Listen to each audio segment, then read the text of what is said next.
Welcome back, everyone, to the Authentic as Fuck podcast. My name is Sun. I'm a storyteller and marketer. And in this podcast, I speak with entrepreneurs and creators about their story and kind of the stories that made them who they are today. Today, we have Ryan Alford. Ryan is a marketing influencer and a visionary entrepreneur. He owns 5 diverse companies and is the host of Right About Now, the #1 marketing and business show on Apple Podcasts that's generated 8 figures in revenue. He's also building the Radcast network, adding shows and talent that want to leverage his system and leave legacy while driving true outcomes for themselves and for their partners. His agency Radical helps B2B companies who need marketing that works now. Radical works as an extension of your team to bring modern skill sets and big ideas to generate results. Welcome, Ryan. Thank you so much for being here.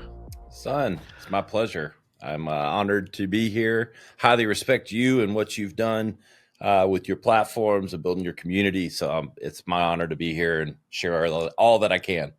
Thank you so much. First, I want to congratulate you. I think we've spoke maybe a year and a half ago, and since that, your business and your show is just taken off. You have your #1 belt there, which I love. Hey, I'm a marketer, man. You gotta show it off. I wouldn't be so bold to have the belt if the last 12 months we didn't have the #1 show at the highest percentage. So I'll gladly send it to whoever dethrones us. Yeah. You heard it, folks. You might have to arm wrestle me for it, though. Okay, so let's get into kind of you definitely show your success, which I love. I think everyone should do that. But I want to hear the story of the person, who eventually became this person today, right? So can we start with your upbringing and where did you grow up? How did you grow up? What were you like in school? Any key lessons that you learned growing up? Yeah. I'll start by saying, if you're listening and you're a parent, or you're worried that your kids might hear this, you either want to turn it up loud or turn it way down low. Because, if you do a GPA versus ratio versus money made to date, there's a big delta there, which I'll get into. I probably made more money as a 2.0 student than anyone from Clemson University, but we'll get to that in a second, son. Look, I grew up in South Carolina. If you hadn't noticed the accent, I probably have learned. I've probably changed a little bit. I did live in Manhattan for 6 years. And I'm well traveled, but definitely still hold the Southern accent. Not Texas, it's not Austin, it's Greenville, South Carolina. Outside of Greenville is a little town called Easley, and my parents had a track home. I joke with people. People say, "Were you you upper class, middle class, lower class?" I don't know. We were somewhere in that. I didn't want for food, but I didn't have much of what I wanted, if that makes sense. I 2 hardworking parents that were, working multiple jobs and, providing for family, in the 80s, growing up in the 80s. And, I think that made me who I am to a degree. I think I always had a little bit of an edge of wanting more, because, again, it wasn't that I wanted for much, but I didn't have you have the kids or friends around you that seemingly got every new gadget, every new thing, every, go-kart, moped, whatever it might be growing up as a kid. But, I think watching my parents work as entrepreneurs instilled in me, I think, discipline of what it takes to sort of make your own dollar. And working for themselves and for other people, and the combination of those things, which I ultimately went on to do. I think it's really hard, son, if you grow up and you're given everything, it's hard to have a bit of an edge to you, I think. I think it's hard to want for more or to be curious or to be I'm not saying, there's been lots of wealthy families that have generational success and really smart people, but I do think that when you grow up wanting for more and not having a legacy and a family that's accomplished tons of things. My cousin and I debate whether or not who was the first offered to graduate from college, but it was 1A and 1B between my cousin and I. And so there wasn't this legacy of higher education. There was no legacy of, a trust fund. There was no, and so I didn't grow up poor, but I did grow up wanting and searching and thinking that I was made to do more than what my maybe surrounding influences had done. And I have a hard time, and I ask people all the time, son, like nature versus nurture, like which one grounds you, but it's an interesting dialogue. Can I ask you, like, what does your parents do for business, and like how did they raise you? Were you like, did they kind of like let you do whatever you want? Were they strict? Were they? I'm curious about that. And also, lastly, most people who doesn't grow up with like, I guess, wealthy have like the scarcity mindset, right? And then like I think people who like, yes, I agree that people that grow up wealthy is missing that edge. I think a lot of them don't have that thing that can drive you to build a business from 0 to 1. Like once they get to a certain place, maybe they have that what it takes to kind of maintain it because they have that abundance mindset. But so I was curious about that. Do you think you had a scarcity mindset growing up, like under that environment, or was that never a problem? So I know I just threw like 3 different things at you, but yeah, I mean, I'll say this, like my parents thought, I always wanted for way more than they could afford per se, but I would go make it happen.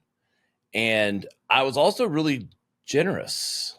Like, I think if you ask my friends now, and like even when I was 15, 25 or whatever, I was not like hoarding like things and money to myself. The moment I could pay for everyone, I'm the first person to pick up the check, no matter where we go.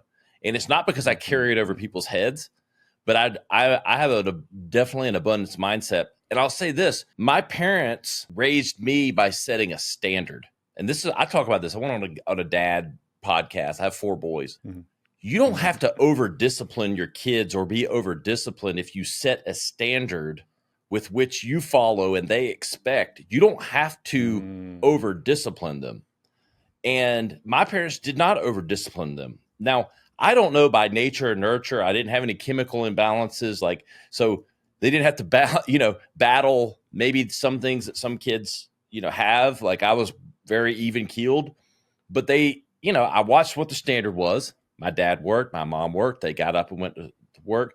My dad worked out 5 days a week. I watched him do that. He never said, son, you're going to work out. But lo and behold, I started, picking up those traits and characteristics, but they didn't over discipline me or force me to do anything. They let me kind of find my natural way. And I played team sports. And I'll say this, that teaches you a lot too. I played basketball from, I was tall. I'm 6'5". I was the tall kid growing up. And I do think that had a big impact on me, learning to play with others and being, a skilled athlete, playing, and traveling and doing AAU and high school. I was an all-region player in high school. And so that keeps you out of a lot of trouble too. And it teaches you to work with other people and teammates. But my parents never forced any of that on me. Some of it just came to me naturally. And I watched them, running the companies and working for other people. And these are side hustles. I mean, when I say companies, my mom had a silk flower arrangement company that she ran called Floral Fantasies. Oh, God. Okay. And, so they were self-employed. They were, yeah. And, but this is, piecing together probably a dual household income of, 50, 60 grand, like back in, the 80s. So again, I guess that puts us in middle class, but they got me involved in those things, but they never were heavy-handed. I give them a lot of credit. Like whether it was accidental, they were younger, having kids. I knew they cared. They came to every practice. They influenced me, but they didn't heavy hand force me into anything and let me be my own person. And, I think that combined with I'm in team sports a lot. I'm playing in, they say idle hands gets you in trouble. Like when you're a kid, like if you have nothing else to do, like I think the structure of basketball and team sports and those things, certainly guided and influenced me in keeping me out of probably maybe trouble. I would have, not because I was naturally a bad kid, but just, didn't have a lot of free time. I'm playing sports and also washing. Like my first job was washing dishes, son. That'll teach you. That was actually my first job too. I was washing dishwasher at a restaurant. Yeah, that will teach you, man. It sounds like it sounds like sports. Like, yeah, I agree. Like, I think sports is so good when you're in school because it, number one, teaches you discipline, and number two, it teaches you the concept of delayed gratification, right? Like that if you have the discipline to put in this now, later on the results will happen. And I feel like that's like the first kind of, you have to start seeing that before you can build that, right? Yeah. But I also want to mention, like, before you said your parents didn't really discipline you, but they set a standard which they also followed, which I think is a key word. That they, because you know how they say like the best way to lead is to lead by example, and I can't agree with you enough how like that just through osmosis your children watching you. So like if you want to raise a good kid and raise them right, like you should become good and be right first, because your kids will automatically pick that up. Right? That's like it. It's funny, like the kids that are bad, and you go, I'm not saying like not bad. I mean, who's judging what's right or bad or good or wrong? I mean, but there's some obvious things, who's a good, I don't know, citizen, and people that don't have their house in order, themselves in order, typically it isn't far from the tree, so yeah. And look, as parents, you're not perfect. You don't do everything right. You're not like, it doesn't mean that, but but there's a standard in every household. And at the Alford house, my dad was in the military, for 8 years in the Air Force. He wasn't a lifelong military guy, but that was before, his entrepreneur, time.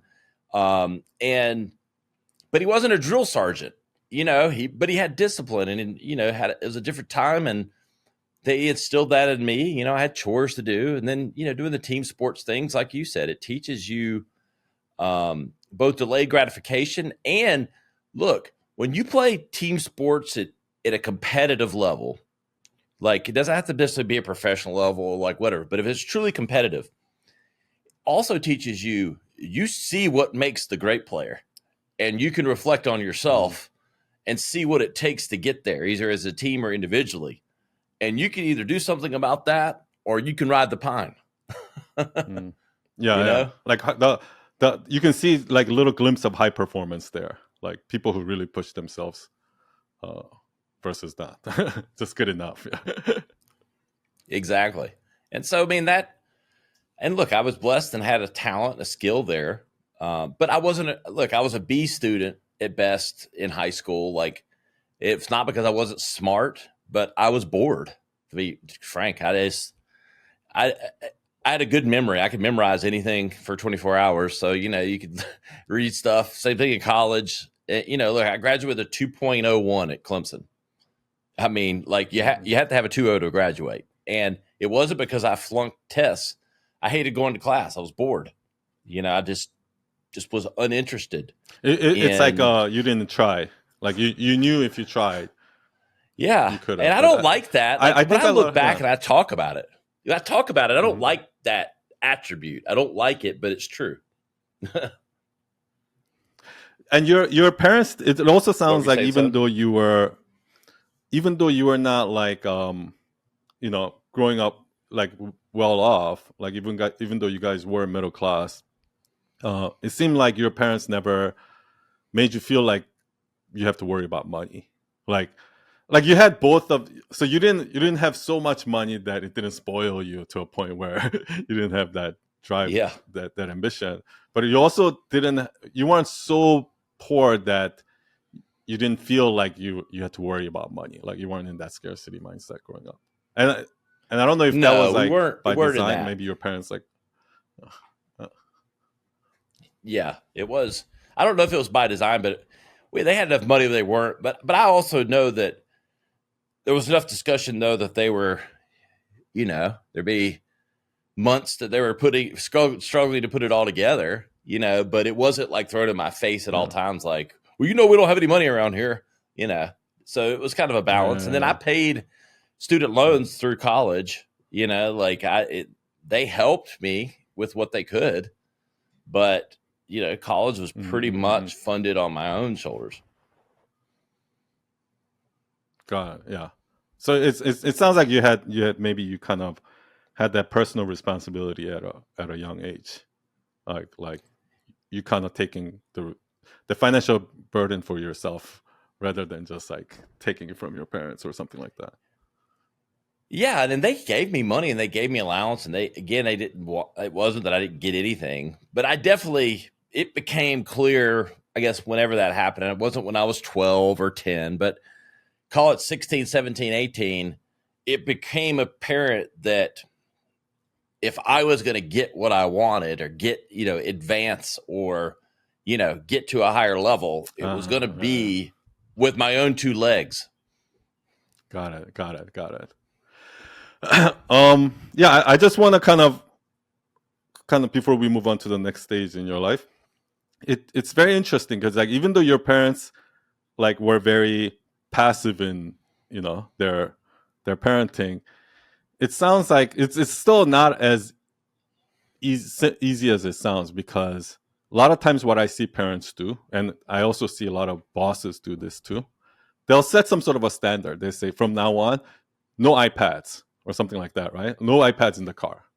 But then as soon as the kid starts like, it's like, okay, shut up, like here, right? They break their own standards, right? Easy, like, and you can kind of understand why. And same thing, like bosses do this thing. From now on, like you have to double check, blah blah blah. But once you have a rule like that, you actually have to enforce it. But they're too lazy to That's right. enforce it, right? So those little things add up, and I think that's how you set standard. That's why I think that there's something amazing in that they follow their own standards, and I'm sure you're doing the same thing, kind of leading by example for other people as well. Yeah, it's like I think you have to have flexibility, like in a household, in your parents, but you have to have non-negotiables too. Like, and I think that's the thing is setting those non-negotiable, like kind of like my parents, like if you want to have a meal, you may not want these green beans and baked chicken or whatever we were having, but you're not going to eat the rest of the night if you don't. Like, and that was non-negotiable. And so, I mean, Yeah. it seems so rudimentary, like, but I think just to your point, if you have to have some ground rules. And, that's kind of what we do with our kids, like Mm-hmm.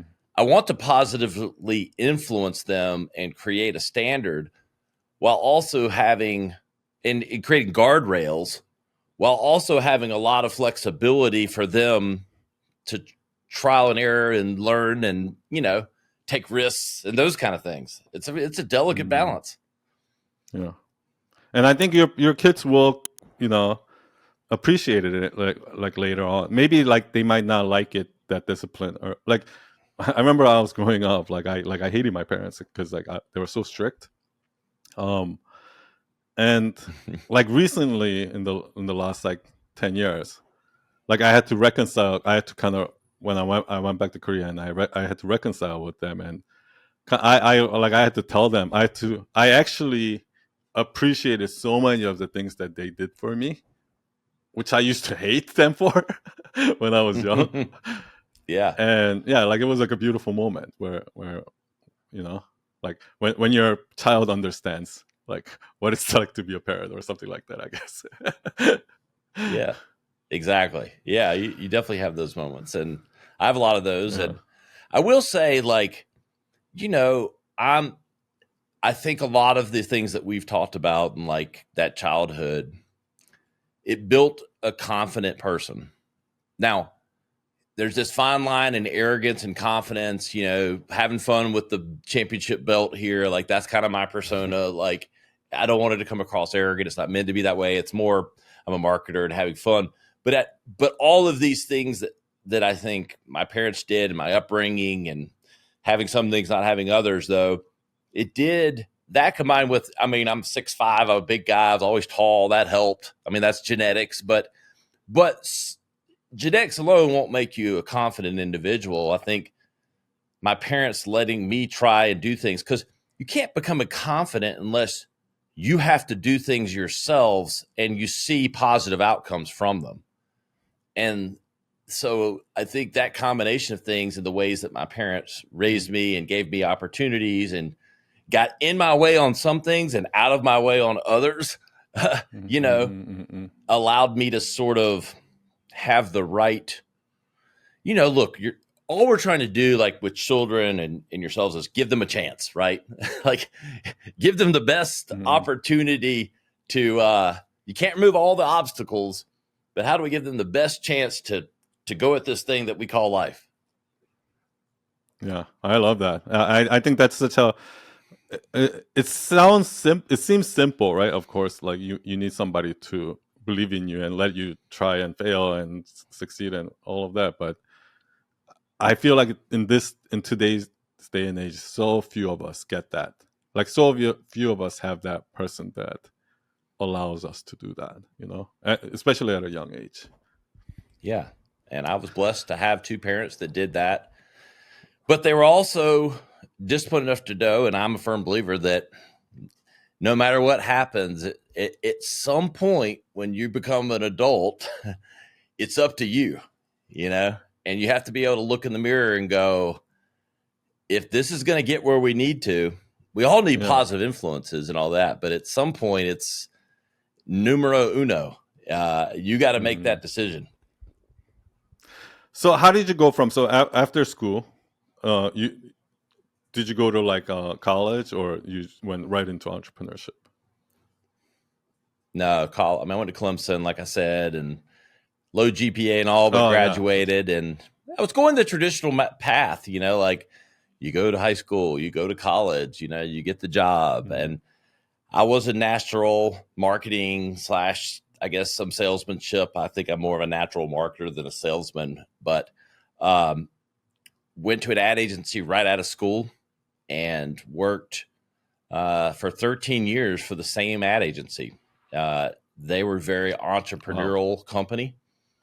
And so I've worked for other people now. It's almost getting to be equal, but probably worked for others longer than I've owned my own thing. But I kind of grew with that. That company was 60 people when I started. It was 450 when I left. I was part of the leadership team. I opened their New York office, or was part of the team that sort of opened the New York office, moved to Manhattan in 2008. And, was blessed to work on and develop some of the most well-known marketing campaigns of the last 25 years. Heavy the tech space, wireless space. And, I think I was entrepreneurial driven, but the company was so got out of my way and helped, but while also helping me because they're a company and we're, you're bigger as a team, and, I needed them, they needed me. But, rose up the ranks, 7 promotions in 7 years, and moved to New York and worked with Verizon and Apple and Samsung and Motorola, ushered in every smartphone that became known today, including the iPhone and others. And, but I had both skill, confidence, and this sort of knack for understanding what it took to sort of maneuver within the structure of client agency world, while also being a pretty damn good marketer and, confident enough to, walk into the C-suite at 27 years old of Verizon Wireless and make them think they should listen to me. And they did. And we did a lot of things, and not because I, solved every issue. We had a team. We did a lot of things, but this combination of factors, and, you know, some luck along the way, you know, we all get lucky at certain points. I mean, it's like, So and the right let me place, ask right you. time. But So you started from the. I'm assuming that was your first job. So you started from the bottom, and literally in 13 years, you got promoted 7 times, which I think is phenomenal. I'm assuming not everybody who was there from that beginning got that, right? So let's let's unpack this a little bit. um, First of yeah, all, was there any moment in throughout that whole period where, by the way, I 100% agree with you. I feel like there are some people who got good in marketing because they just learned it over time. They just through sheer just experience, they got good at marketing. But I meet some people once in a while who just has a natural. They just naturally know what people want. Like they're they're just naturally good at knowing what people will buy into, right? And I think those people are like natural born marketer, which it sounds like you have a little bit of that.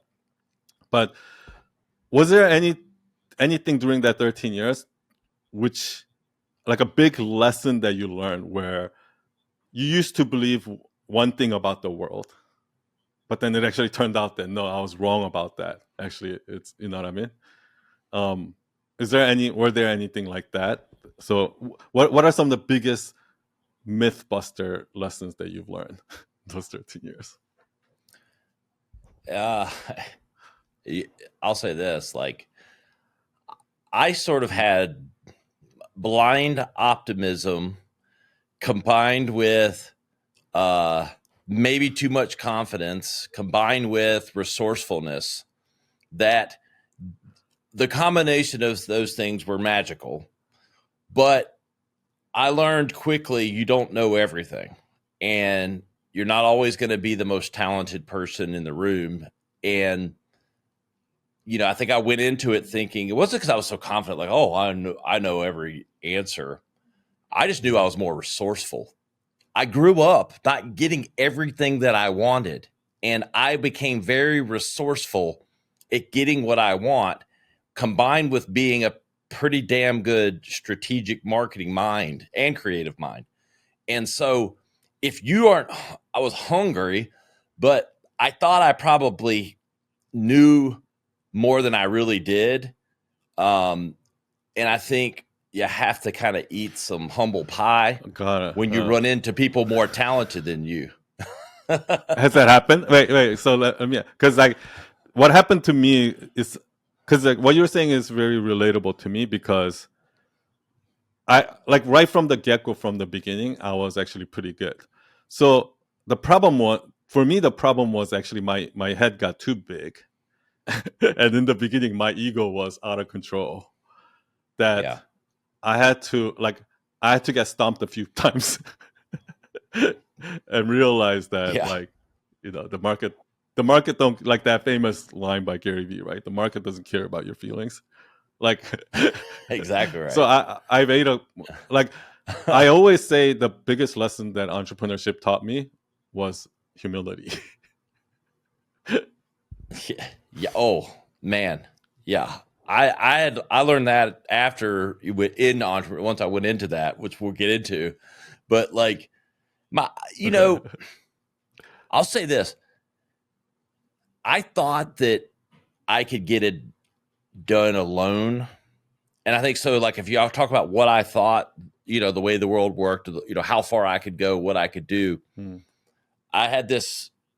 I thought it could happen alone, and I got reminded and learned very quickly that you have to have a team to get where you want to go. And it was a lot of me, and it needed to be a lot more we. But you learned that in that agency, even though, because like obviously there's Yeah. other people there, but you just didn't Yes. seek. Maybe you didn't seek Yes. help. Yeah. Yeah. I mean, I didn't. I had these blinders on that I think still serve me well. You know, I joke a lot that I don't know. It's kind of in the Alford genes. I don't know why. My sister and I both have this a little bit. Like we just don't really naturally care too much what other people think. Like, it's a good.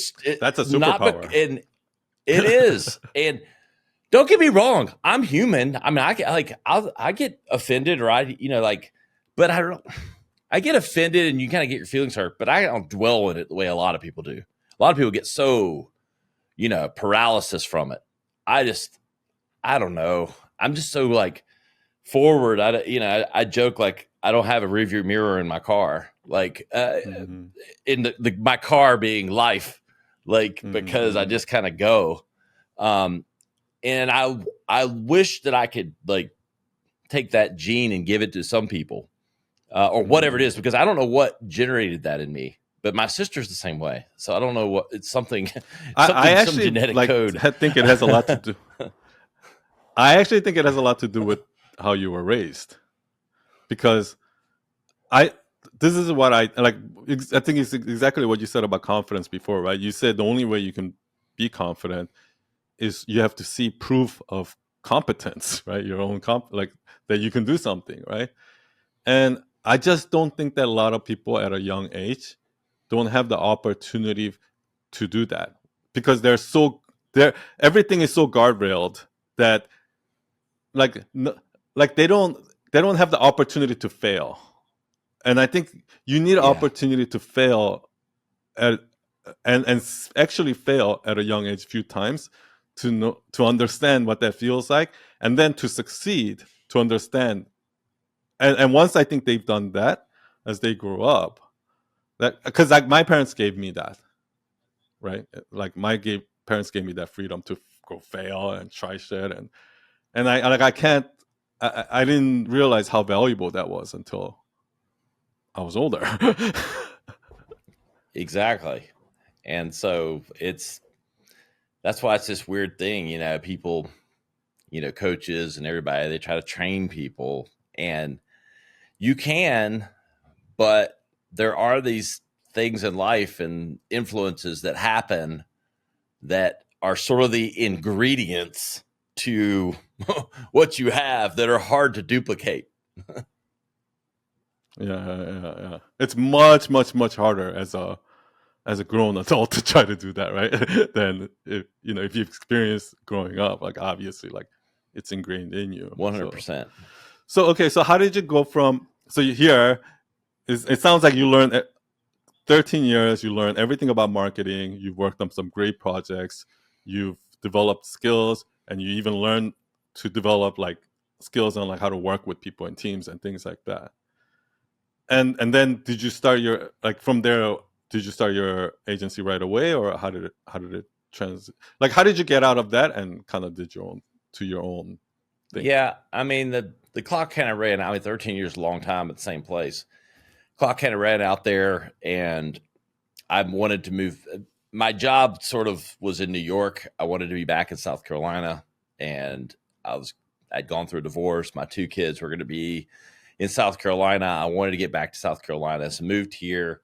Had a couple like pit stops, like as a chief marketing officer, a couple places, but I sort of had the vision to be starting my own thing, and started kind of laying the groundwork for that. And also, I'll say this, I'd done a lot of these things, and let's call this the 2015-ish time frame. But I was a ghost town online. Like no one knew who I was. I mean, I had done things, and I was sitting here watching, remember when everybody was a ninja of something, the marketing ninjas on Instagram and everywhere else. And I'm like, if you're a marketing ninja, well, I'm the fucking warlord. So like, but I had no follow. I had like 300 followers on total.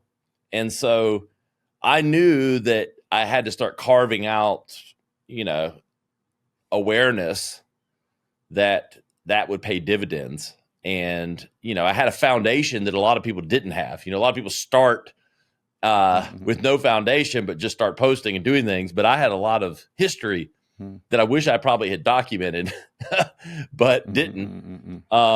And so did start my own agency and started my podcast, and recognizing that medium as well as being kind of the future. You did that And right after you left your job, or was there like a gap between you left your there was a job and gap. then you started your agency? Yeah, probably 2 to 3 years. A couple crash and burns, a couple of in betweens. You know, but I think those are important. I think like a lot of people don't hear that, but like I think those are important for people to hear. Actually, you know what I mean? Oh yeah, I lost $1 million on my first venture. Right, you know, my first like entrepreneurial journey. You know, started a. Oh wow! I had a business. Started a business. If you're familiar with Carvana, which is essentially direct to consumer car buying, I had that idea before Carvana. Techstars, they were in Techstars, I think. Yeah, well, I had that idea before them and was doing it before them, but didn't know shit about the industry. The marketing was great, the operations were terrible, and dealers are dirty as hell. I learned that. So the used car business is a dirty, dirty business, and proceeded to fumble around on that for a couple of years. And again, conceptually was great, operationally was not, and proceeded to lose a lot of money. And you know, took the what did you learn from that experience? Like what do you, in that first venture, what do you think is like the biggest lesson you learned? I thought that a great product with great marketing, you know, or great service with great marketing can overcome anything. And I didn't understand what it operationally took to run a multi-million-dollar business. And that was a learning lesson. That's actually such a important thing, because I actually, now that you say that, I do know a lot of people who are great at marketing, and I know a lot of people who are great at making money, but they also like spend all of it. So like they don't know like how the operations works in the background. Like so like even though they're making so much money, they're not really profitable or something like that. You know what I mean? Yeah. Yeah, mine was just, it was, I mean, at some point it becomes about the money, but it was, you know, the right people like making all the things that, and that's why I'll say this, like that was the failure a little bit of the concept. The concept was right, but it needed more operational efficiency to bring it all together. And I think I undervalued that, and it bit ultimately. And yes, it became about the money eventually, but it wasn't like I didn't understand, well, I can go spend $2 million on marketing, even though we're only bringing in $1 million. Like it wasn't that bad about it. It was more like, okay, we can sell this great product, but we got to know how to deliver ultimately the experience. Yeah. And also I think it takes time to get there, right? Like for a software product like that, like once the product launches, it takes a few years for the operation side to become smooth and like everything. And you need a runway. Like that's why like tech startups like that have to raise like millions of dollars. And you know, like, that's a tough business. And so like as much as and as much as I had learned that you needed a team, I think I was still a little bit naive in, you know, what it took to truly get it done. How would you do it? How would you do it differently? Like, let's say you just left that 13-year agency, and knowing what you know now, what would you do right after you left that agency? So here's the thing. I spent 13 years at an ad agency. I learned how ad agencies worked. I learned how they made money. I became a great marketer. I built contacts. And then I tried to go get in the car business. If I had to do it over again, I would do it. I would have started what I'm doing now instead of doing the stupid car business. Hey, and this is where I'm going to give, you brought up Gary Vee. Gary Vee's on my show tomorrow. I'm going to give him shit because it goes, I followed my passion. That shit didn't work.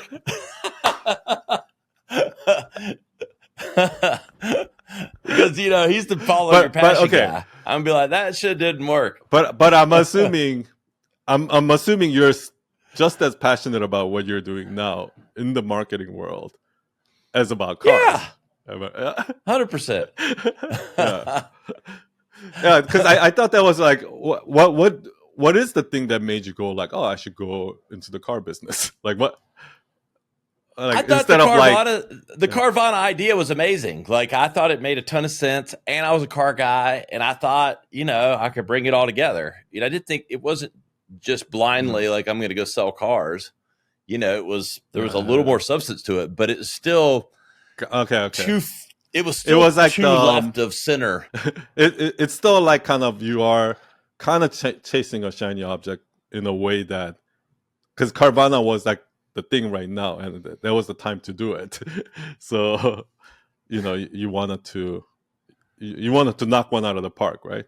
After that, you went into doing the agency and more back to the marketing side. I'd learned what I learned from the startup. Like operationally, I had some new knowledge, but I also knew more about the agency world and started small, hired slow, but had the foundation and the knowledge. Like, I'll say this, this was 2017, 2016, 17, 18.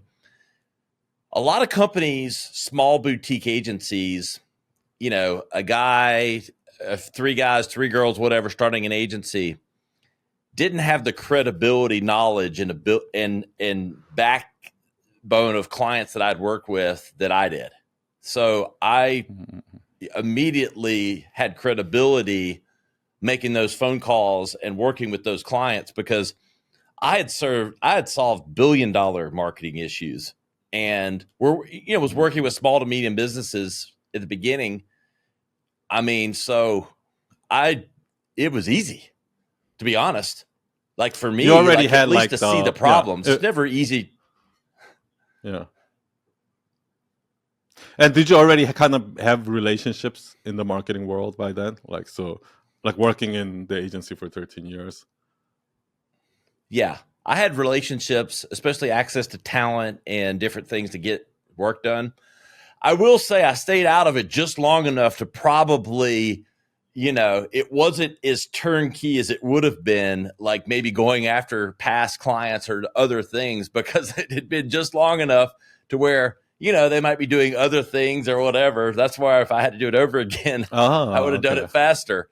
But I had the credibility to turn, the new business engine on pretty quick and do what I want. But that's why a lot of people don't understand. Like it took me 10 years to build my agency, but if I were to do it all over again, I think I can do it in a year, because it didn't actually take me 10 years. It took me 10 years to learn how to build an agency. Do you know what I mean? Yeah. So, oh yeah.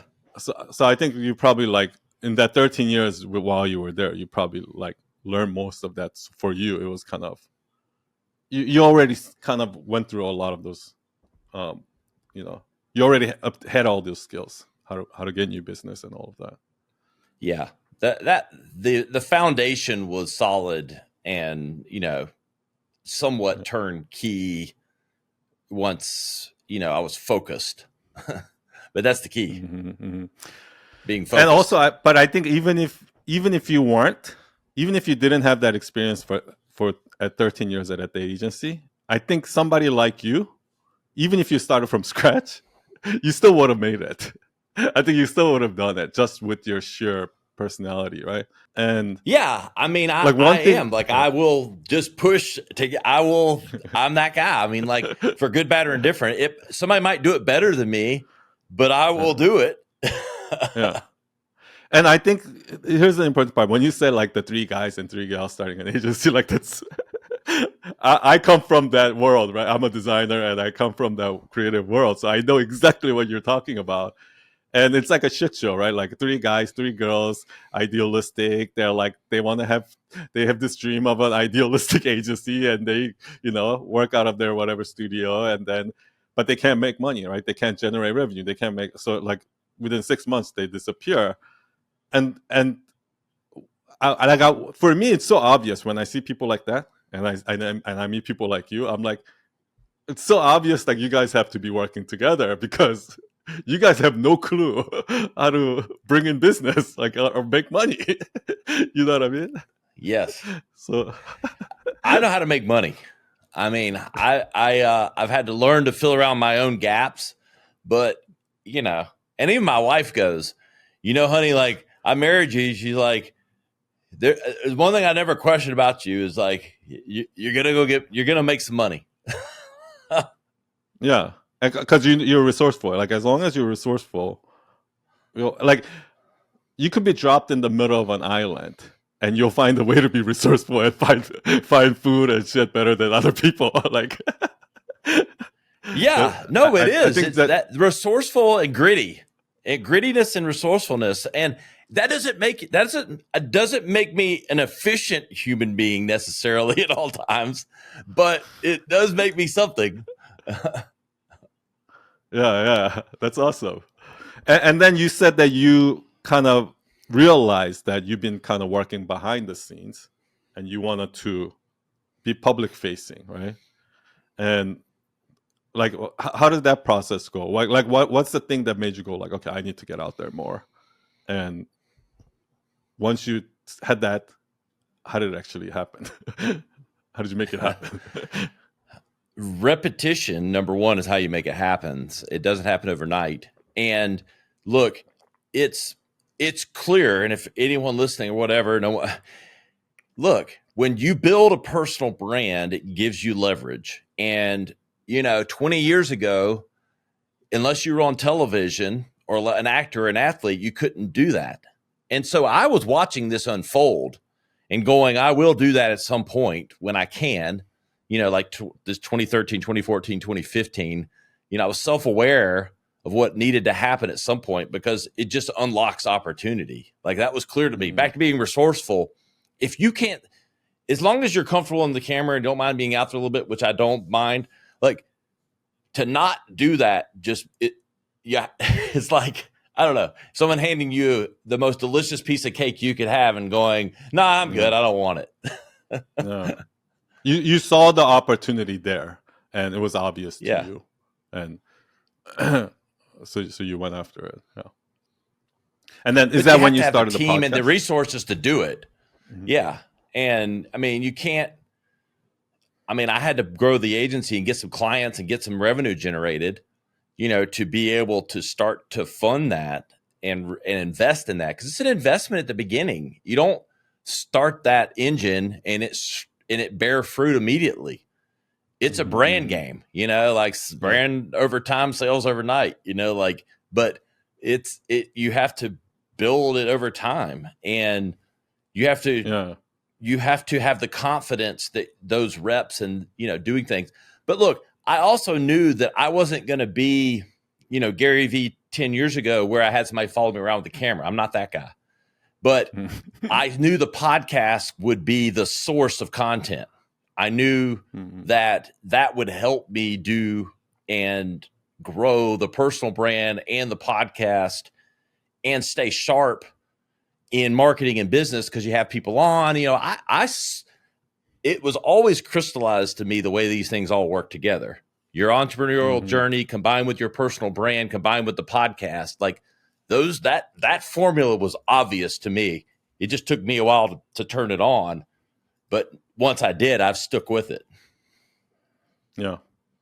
One thing that you said about like you having kind of the finances set because of the agency before you start the podcast, like there's something so true about that where even if you know how people say, oh, you just need a mic and an iPhone, you can start a podcast, right?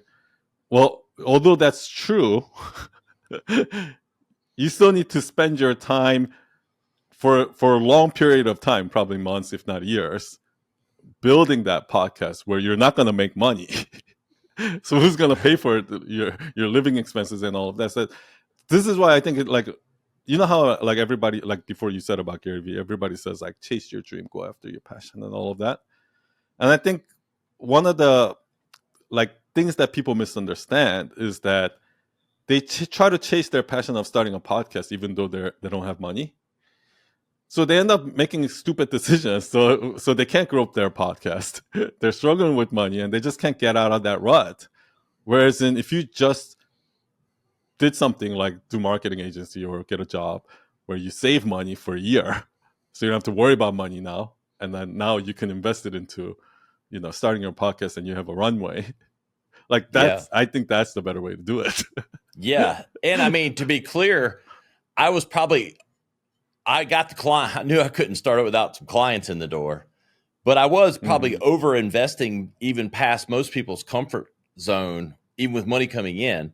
And even to my wife and a lot of my friends, they were like, thought I was crazy because, I was investing a lot of time and energy in it, did have the money to do it, but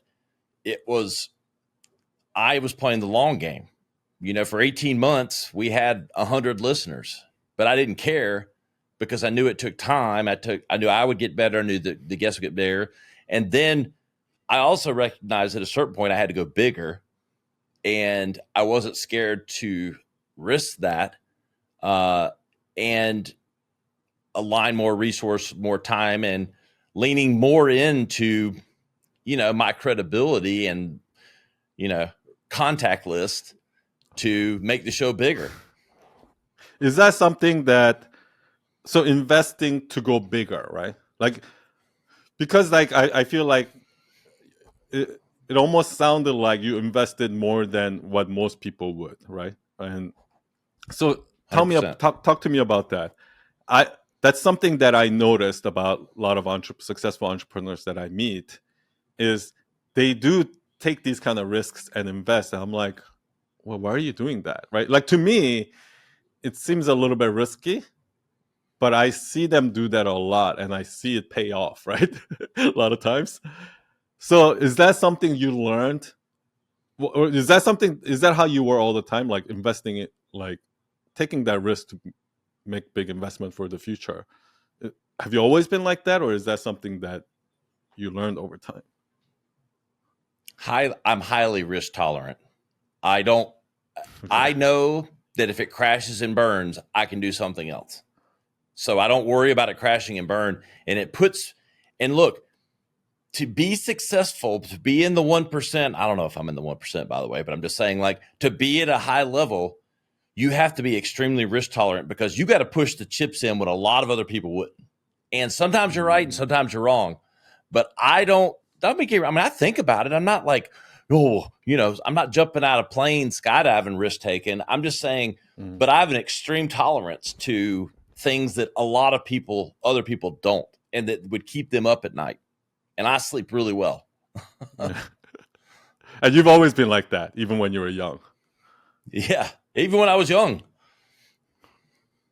Okay, dude. That is a superpower. I don't know if your sister is like that too, but that is definitely a superpower because I had to learn that. So for me, it was when we moved our agency moved offices, and to move into this new office, I had to spend an obscene amount of money on renovation and things like that, right? Which, like, if you ask me like 5 years before that, I'm like, there's no definitely there's no ROI there. Why the fuck would I do that? But what happened was after I did that, I just saw the caliber of clients that we were getting, and so we went from like, working on projects that making websites for $10,000-$20,000 to $100,000, $200,000. Do you understand what I mean? Yeah. So like exactly. I had to experience like the confidence thing. Once I saw that, then in the future I felt more confident to invest more. But I wasn't always like that. I was scared shitless at that time. So I think most people are. That's most people. I mean, and there's healthiness in that. I mean, it's not, there's parts of the way I think or do that, like it's different strokes for different folks. And, not every risk is the smartest one, but I don't, and I, as you get older and things progress, I probably don't do as the same things I would have done 5 years ago necessarily, but there's still, I don't know. I don't worry about what's going to happen when I'm 78. I mean, not because I'm not saving for the future. I'm just saying, like, I'm living for the now. That's why this right about now. Like, I live for the now because you aren't guaranteed tomorrow. So let's worry about what we can do today and not like obsess over every boogeyman behind the corner that may or may not be there.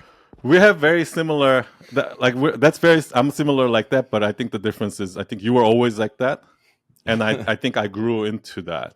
Like for me, the reason why I'm like that, I don't care about the 5-year plan, the 10-year plan. Like obviously I do want to grow, but the reason why I'm not really worried is like because there could be a nuclear war tomorrow, right? Like who knows, right? Like the reason why I'm not really worried is like what I told you before. I know that if you drop me off in the middle of the forest, I'll figure it out. Like I've been in enough shitty situations like in my life that I got out of that I know I'll figure it out. Exactly. So I'm not. Maybe that's why we're not really worried. Yes. Well, I mean, and I don't know. Success rewards those that have these attributes. Like you want the formula, but I don't know. I don't need guarantees to make, my decisions. And I think that's the biggest difference. People want guarantees. Okay. Yeah. How much money am I going to invest in? Exactly how much am I get back? Exactly. Like what's in it for me? Like that's not how it works. You got to put in the work first and you might get something or not. Yeah. Yeah. But you have to have firm belief in those things that you're doing. Like, okay, if I have more credibility online, that will be a positive outcome. What can I do to get more credibility online? Okay, I post more to social media. I go on shows. I do these things. And eventually, that those things are laddering up to a positive outcome. But that outcome might not come until later in the future. Yeah. But the thing is, what I'm saying is, the reason why you believe that day will come is because it has over and over in previously, like where you've invested time and energy into working out, and then it has come, and then you did build these muscles and you did become stronger. You've posted social media and then you did do this so you saw it with your own eyes a few times, and I think that's where the confidence comes from. Whereas I can tell you for a fact that there are a lot of people who's never even experienced that once. And do you know what I mean? Hate it for them. Yes, you're 100% right. And I hate it for them. It's a terrible place to be, but you can't, the only way to get out of that rut is action. You just got to start. Like there's, it's like so simple yet so hard. Yes, that's right. Yeah. Well, they say, how do you eat an elephant? One bite at a time, baby. Yeah. Yeah, I guess that's what it comes down. So based on everything that we talked about today, right? Like, and kind of thank you so much for opening up and sharing your story. What's the one thing that you want to, like, let's say this one myth, one misbelief that people believe about the world that you want to shake them and wake them up and be like, no, it's like, what would that message be from you to the world? We're way more alike than we are different. And we all have the opportunity and the ability. We were giving these gifts from whoever or whatever you believe in. And we all have different conditions that have impact. And we've joked about genes and, all this stuff. But at the end of the day, as a human race, we're way more alike. And, you have one to live. And you have limitless opportunity to take control of it yourself, and don't let the world convince you that someone else is dictating your future. I want to have a positive influence on that in any way that I can. I love it. You're definitely exemplifying that. I think I don't know if you always realize that is a superpower. One thing that you do have, it seems like, is personal responsibility and enough, not delusion, but enough confidence to know to try and fail, and that's okay, and like that kind of confidence, right? Yeah. And those things are so vital in business that, yeah, like I think you're it's right in line with your message. Thank you, son. Thank you so much. Where can people find you? Obviously, right about now podcast. I'll put the link there. I'll put all your social there.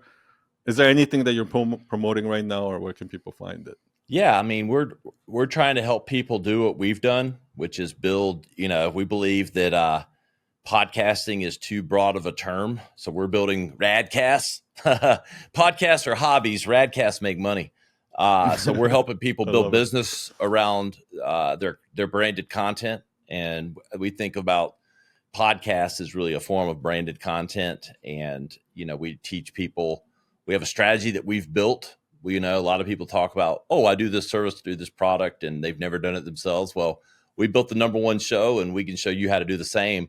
And it's really not about being number one. It's about making money and being profitable, so that it's not just a hobby.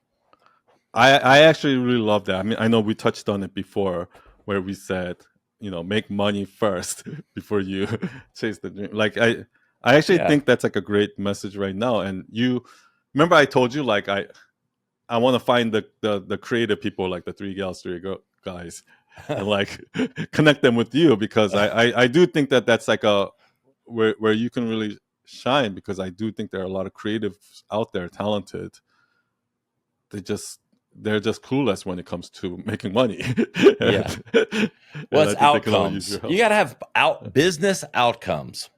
And marketing more than anything, especially, it's gotten a little better. Like performance marketing, that term drives me crazy, but it used to be creative for creative sakes, and we got so enchanted with the creative product, and part of me hates that some of that's died off. But I do think you have to deliver outcomes for yourself and your clients, and the outcomes for you is revenue ultimately. Yeah. So if you're in business, there's this enchantment with entrepreneurship and all these things, and it's great, but it's business.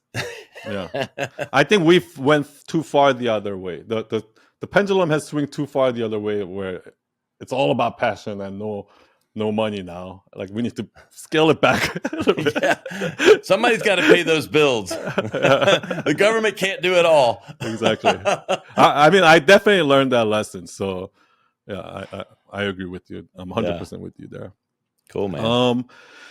Thank you so much. Thank you for sharing your story. Thank you for being open and being transparent with us. I'll put all the links right about now. Podcast, Radcast, networks, your Radical Agency. I'll put all the links in the bottom. Thank you, everyone, for coming. I'll see you all next week. And cheers.